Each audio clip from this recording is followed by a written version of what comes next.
Gostaria de agradecer o Dr. Marco Antônio pela esclarecedora palestra. E eu vou aproveitar aqui, me permitir abrir um parêntese na questão de consumo e consumismo, que isso é muito sério, né? É uma questão muito importante, porque o consumismo leva diretamente ao superendividamento. Eu estava conversando com o doutor Adriano, ali fora, antes de nós entrarmos aqui para esse painel, e a gente estava falando justamente isso, que o importante hoje em dia seria uma educação de base, né? Uma educação lá nas escolas, crianças, adolescentes. Então, eduquemos nossas crianças e adolescentes para que não se tornem adultos superendividados, né? E aqui eu até aproveito para fazer uma proposta aí para os nossos dirigentes aí, PROCON, CDCON, né?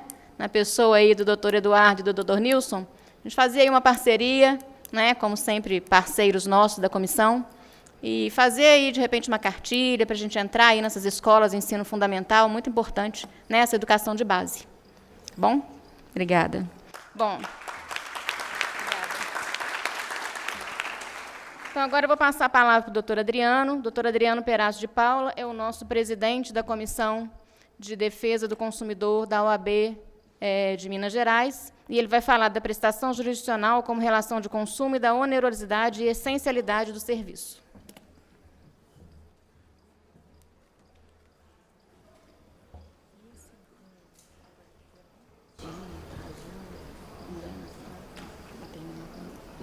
Boa noite a todos. Eu acho que pelo adiantado da hora de uma sexta-feira, a gente tem que ser, não breve, mas brevíssimo. Eu tenho pouquíssimo, mas pouquíssimo mesmo a acrescentar depois das falas tanto da doutora Luciana quanto do doutor Marco Antônio. Mas eu não posso deixar, antes de cumprimentar todos nesse evento, e peço permissão para fazer isso em nome de cumprimentar a minha colega, que é comigo também, componente da Comissão de Defesa do Consumidor, que é a doutora Luciana, que faz o seu trabalho sempre de uma forma não só muito meiga, mas de uma disponibilidade, e mais do que de uma disponibilidade, de um destemor absolutamente indômito, não há barreira para ela. E faço em nome dela, doutora Luciana, não só em nome também porque ela é filha do patrono e do homenageado neste evento, mas também por conta do Dia e da Semana Internacional da Mulher, e que eu quero cumprimentar em seu nome todas as mulheres aqui presentes, e que é sempre importante a gente poder saudar, ainda que de forma tardia. Eu tenho, como prometido, pouquíssimo, mas pouquíssimo mesmo a lhes acrescentar, além do que já foi dito. Mas eu quero renovar aqui, sobretudo, a minha fé no direito do consumidor. Eu quero renovar a minha fé numa lei, que é a Lei 8.078, que é o Código de Defesa do Consumidor, que semana que vem faz 28 anos de vigência, e nesse período ele ainda permanece sendo debatido, como nós o estamos fazendo, mas mais do que isso, a reconhecer uma situação atual e que já era atual quando ele foi promulgado e quando ele entrou em vigor. Lá em 1990, quando ele foi promulgado, lá em 1991, quando ele entrou em vigor. Isso que o doutor Marco Antônio salientou aqui muitíssimo bem na sua palestra. Somos todos consumidores. É isso que se esquece. Neste momento, neste ato que estamos aqui realizando essa palestra, todos vocês que estão aqui presentes estão realizando vários atos que são relações de consumo. A começar da própria presença nessa palestra. A partir do momento que se fez uma inscrição, vocês contrataram com a OAB de Minas Gerais e com a subseção de Juiz de Fora a prestação do serviço de assistir a essa conferência. Se pelo menos essa palestra vai ser eficiente, satisfatória e segura, isso é um outro problema. Mas, por favor, não reclamem com o doutor Nilson a respeito disso. Ter e estar nessa condição de sermos todos consumidores faz com que a gente deixe à margem algumas situações que são importantíssimas, que eu acho que é de resgatar, e mais do que de resgatar, de potencializar ainda tudo que é possível extrair do Código de Defesa do Consumidor. Eu gosto sempre de salientar, e desde o primeiro momento me impressionou e me impressiona muito, a lei tão muitíssimo bem elaborada, é que no artigo 1º do Código do Consumidor, no Código de Defesa do Consumidor, da Lei 8.078, está uma afirmação que a gente vem trazer aqui a reflexão de todas as amigas e amigos aqui presentes. O Código de Defesa do Consumidor, aquilo que está disposto ali na Lei 8.078, no seu artigo 1º, diz textualmente, é norma de ordem pública e de interesse social. E, sendo norma de ordem pública e de interesse social, ele tem duplo fundamento constitucional. Ele é direito fundamental porque ele está no artigo 5º, e ele é princípio da ordem econômica porque está no artigo 170, ambos da Constituição da República.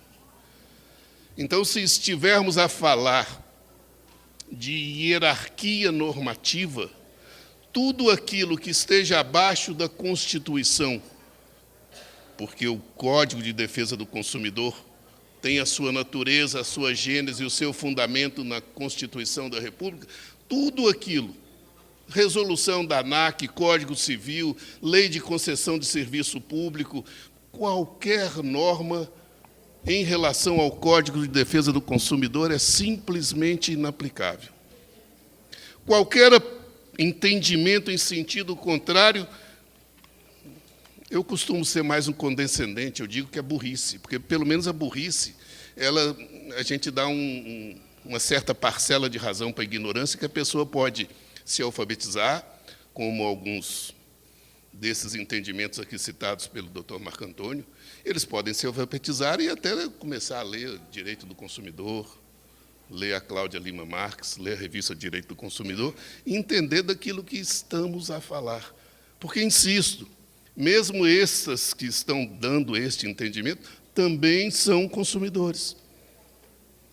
E se estamos a falar de norma de ordem pública e de interesse social, eu estou a falar de norma de sobredireito.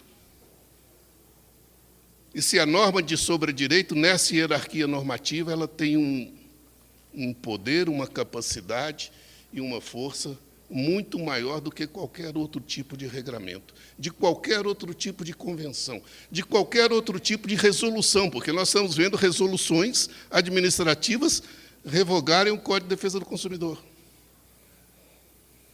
E aí eu parto para aquilo que é o objetivo maior desse texto, e eu vou deixar com a doutora Ana esse texto, para quem quiser ter acesso, deixar à disposição dos responsáveis do evento, da organização do evento.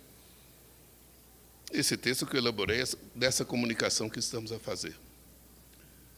Porque eu quero ir mais adiante, eu quero extrair do Código de Defesa do Consumidor uma potencialidade ainda inaudita. Qual é?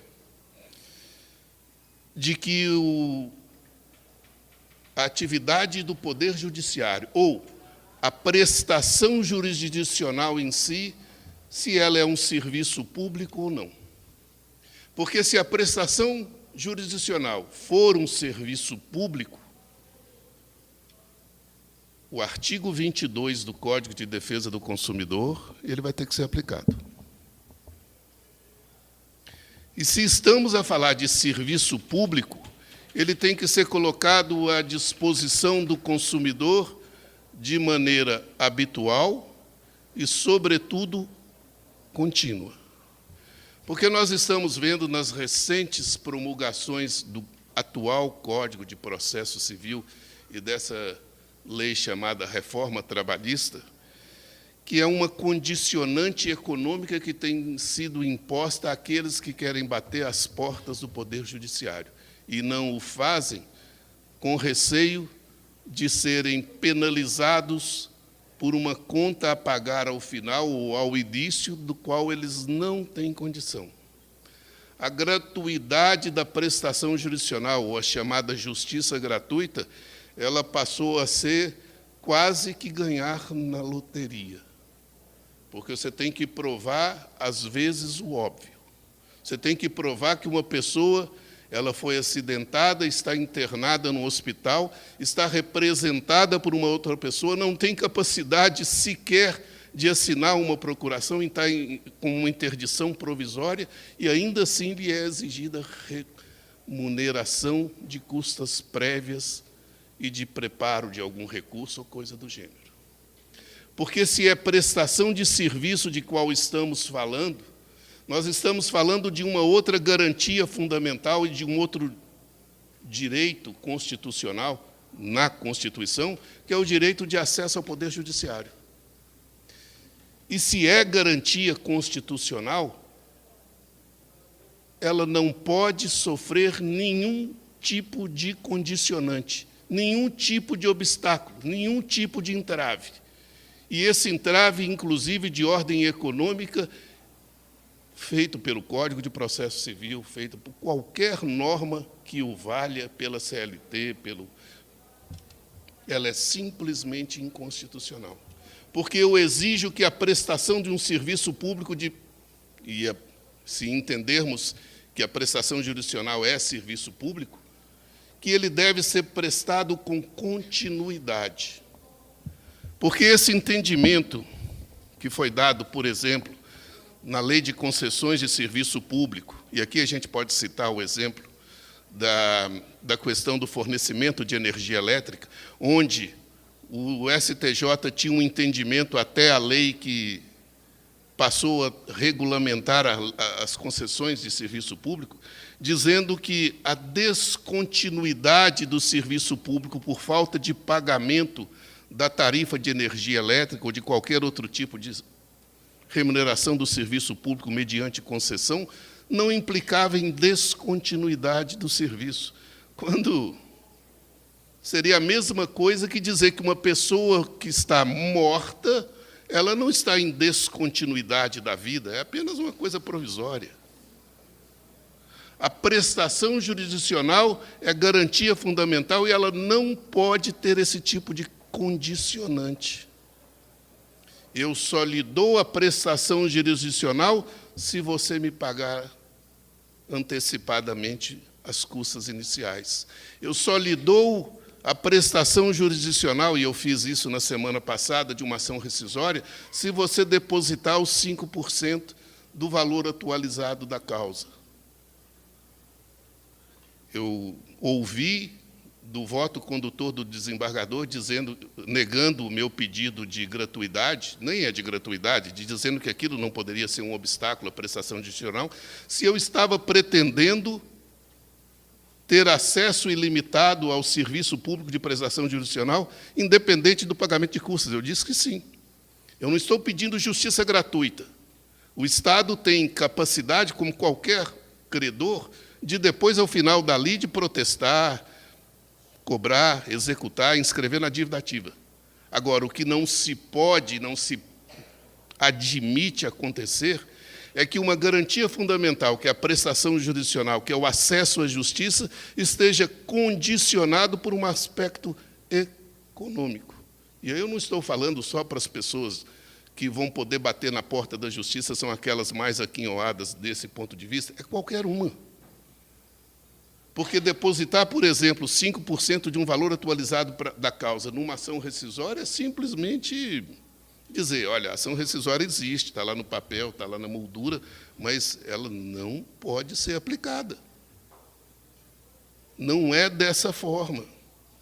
Portanto, se é serviço público, a prestação jurisdicional, se o artigo 22 do Código de Defesa do Consumidor diz textualmente que o serviço público ele é assegurado a continuidade desse serviço público, ele não pode ser interrompido de forma alguma. Porque seria a mesma situação, como aqui acabamos de dizer, de eu deixar de prestar assistência à saúde a um necessitado que tenha falecido e depois argumentar que o falecimento não se caracteriza uma descontinuidade da vida. e que eu não prestar jurisdição enquanto você não pagar e não remunerar o Estado por esse serviço público, qualquer serviço público, não é só a prestação jurisdicional, é qualquer serviço público, né? E podemos ir até um pouco mais adiante, se quisermos aprofundar nessa situação. É qual a natureza jurídica, e aí vocês terão painéis específicos de direito tributário, qual a natureza jurídica das custas prévias, das custas ocasionais, dos honorários periciais, das custas finais de um processo, desses 5% da ação rescisória, de qualquer coisa, né? Qual a natureza jurídica desse tipo de exigência? É tributária? Porque, se for tributária, não pode ser imposto. Imposto não é. É taxa? Possivelmente não é, porque faltaria os elementos básicos que caracterizam a taxa. E se faltam os elementos básicos que caracterizam a taxa, só nos sobraria o quê? Dizer que é preço público ou tarifa. E a gente sabe que também não é. Até porque, se fosse tarifa, aí sim seria relação de consumo, com todas as letras. Então, o que eu quero brevemente lhes trazer, muito mais do que qualquer outra situação, é rememorar aqueles primeiros que vieram e fizeram promulgar e foram desbravadores há quase 3 décadas atrás. Muitos de vocês, alguns ainda não eram nascidos, outros eram crianças, muitos de vocês ainda jovens, fizeram, no início daqueles tempos, levantando não só uma bandeira, que é o Código de Defesa do Consumidor, mas muito mais. Isso que o Dr. Marco Antônio nos antecipou. Somos todos consumidores. Porque não se pode fazer exigência, é o que eu estou escrevendo, ou impor condições ao ato de usufruir um particular serviço público essencial mediante uma determinada remuneração. Porque, com isso, você está deixando de fazer com que esse serviço público seja contínuo e que ele seja essencial. E a gente não tem como negar que a prestação jurisdicional seja essencial. Eu quero encerrar lembrando as palavras que a professora Cláudia Lima Marques, aqui já citada tantas vezes e que a gente reverencia sempre e sempre, ela escreveu há um tempo atrás, se referindo a um juiz da corte alemã, Herbert Schilansky, e falando sobre a liberdade de contratar. E dizia esse juiz: não podemos proteger a liberdade contratual daquele que quer justamente reduzir, limitar ou mesmo excluir a liberdade contratual da outra parte. Liberdade é sempre a liberdade do outro. O controle é, por essência, bilateral. A liberdade contratual é, portanto, indivisível. Ela significa a liberdade dos dois e não somente a liberdade do contratante mais forte. Isso que foi feito aqui nas comunicações que me antecederam brilhantemente, da doutora Luciana e do doutor Marco Antônio, nada mais é, nada menos é do que aquilo que se chama de jurisprudência retrospectiva ou de jurisprudência defensiva. Ou seja, deixar aquilo que é novo, que o Código de Defesa do Consumidor ainda é novo, tanto igual ou parecido com aquilo que era antes da sua vigência. São com essas brevíssimas considerações que eu abraço a todos e saúdo e peço vênia pela paciência de nos ter ouvido. Muito obrigado.